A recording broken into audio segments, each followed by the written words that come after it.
जय शिवराय. मी सचिन भापकर.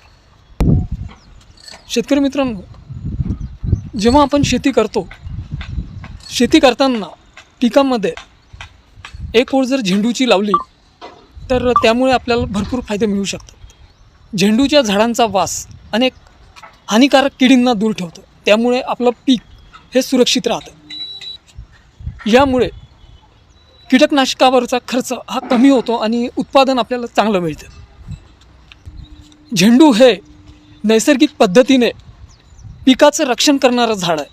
म्हणूनच शेतात कापूस, भाजीपाला, डाळीवर्गीय पीक, अजूनही कुठलेही वेगळे पीक जेव्हा तुम्ही घेता तेव्हा एक ओळ झेंडूची नक्की लावावी. नैसर्गिक शेती, निरोगी पीक हेच खरं आपलं शिवार, आपला व्यवसाय. मित्रांनो, व्हिडिओ आवडला तर सबस्क्राईब, फॉलो करा.